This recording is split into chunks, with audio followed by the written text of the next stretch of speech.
क्या आपको पता है 70% of your PhD depends upon आपका सुपरवाइजर कैसा है। बिकॉज पीएचडी की जर्नी में एक सुपरवाइजर आपके गाइड भी होते हैं, मेंटर भी होते हैं, और जब आपका ब्रेकडाउन होता है तो वो आपके थेरेपिस्ट भी बनते हैं।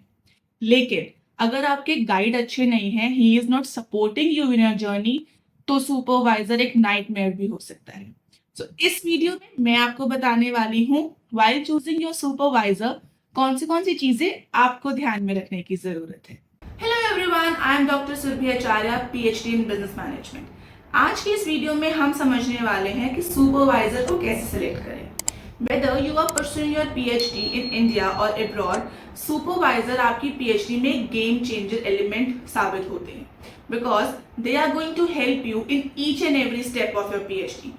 Whether you are stuck in topic selection or final submission, अगर सुपरवाइजर बढ़िया है तो ये समझ लो पीएचडी की जर्नी बहुत स्मूथ होने वाली है। तो आज की इस वीडियो में हम देखेंगे कुछ ऐसे टिप्स, ट्रिक्स एंड कुछ ऐसे रेड फ्लैग्स जो आपको अवॉइड करने हैं while you are searching for a good supervisor.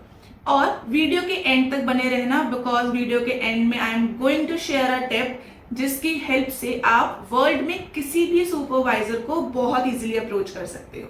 तो चलिए शुरू करते हैं।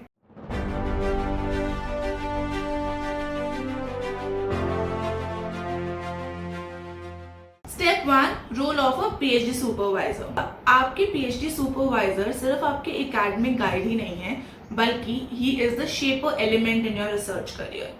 From helping you selecting the best topic to helping you understand the best publication for your research, PhD supervisor आपको हर स्टेप पे हेल्प करते हैं। 4 ऐसे तरीके हैं जिससे आपके पीएचडी सुपरवाइजर आपको हेल्प करते हैं। Number 1, academic and emotional support. Your supervisor will help you in refining the research topic selection, and they will help you in each and every phase of your academic research. Whenever you feel low, they give you emotional support. They motivate you and make you realize कि आपने PhD क्यों start की है। Always remember, PhD is a lonely journey, but if you have a supervisor, if you have a mentor who's helping you emotionally, तो आपकी journey बहुत मजेदार होने वाली है। And this actually makes a huge difference. Second, your supervisor will help you in research planning and direction. Month wise क्या करना है, डेटा कब कलेक्ट करना है, क्या टाइमलाइन फॉलो करनी है। They will help you to narrow down your research questions, avoid duplication, and वो आपको हेल्प करते हैं नोवेलिटी लाने में आपके रिसर्च में। एक अच्छे पीएचडी सुपरवाइजर और मेंटर का आपकी पीएचडी जर्नी में होना एक जीपीएस की तरह है। अगर जीपीएस नहीं है तो आप अपना रास्ता भटक सकते हैं। They help you with essentials of a good publication, किस कॉन्फ्रेंस में पेपर सबमिट करना है, कहाँ पे जर्नल आर्टिकल्स करने हैं, कैसे बुक चैप्टर्स पब्लिश करने हैं।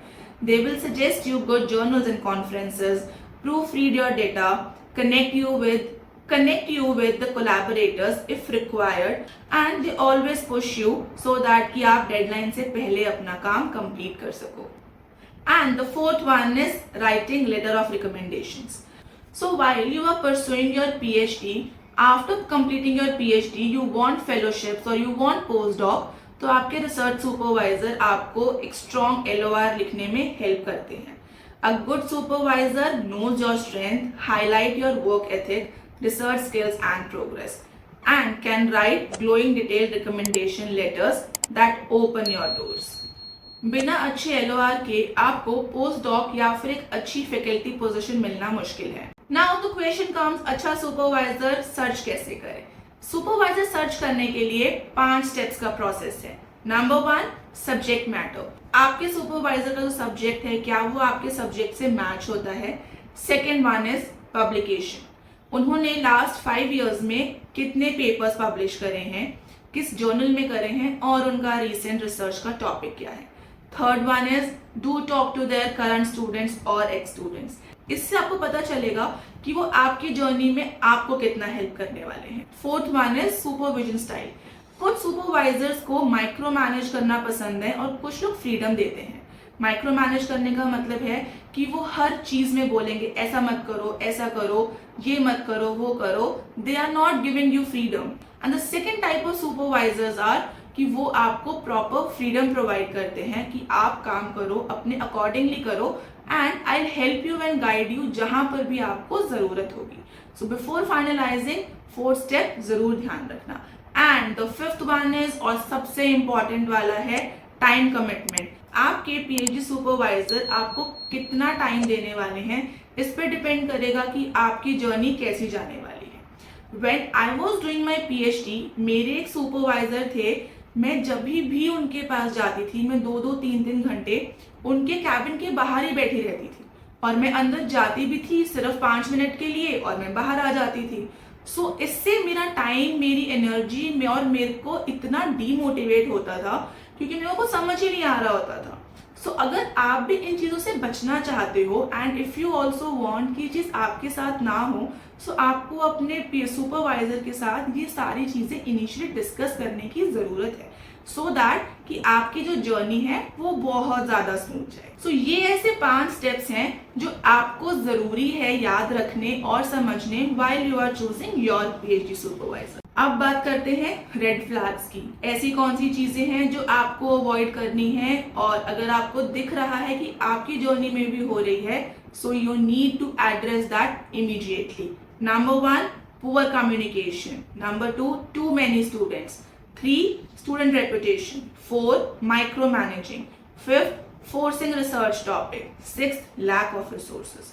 If you feel like आपके सुपरवाइजर इनमें से कुछ भी कर रहे हैं और वो आपको सही तरीके से टाइम नहीं दे रहे हैं, they are not responding you properly, वो आपको प्रेशराइज कर रहे हैं कोई एक सर्टन टाइप का रिसर्च टॉपिक लेने के लिए, they are micro managing you, there is no freedom and you are feeling stuck, तो इमीडिएटली इस इशू को एड्रेस करो हायर अथॉरिटीज को एंड चेंज योर सुपरवाइजर. क्योंकि अगर सुपरवाइजर अच्छा नहीं होगा, गाइड अच्छा नहीं होगा, मेंटर अच्छा नहीं होगा, सो आपकी पीएचडी की जर्नी स्टक हो जाएगी, और जो वो 3 साल है वो 7, 8 और 9 ईयर्स भी हो सकते हैं. इन चीजों को ध्यान में रखकर you need to address each and every red flag in your PhD journey if you want a smoother one.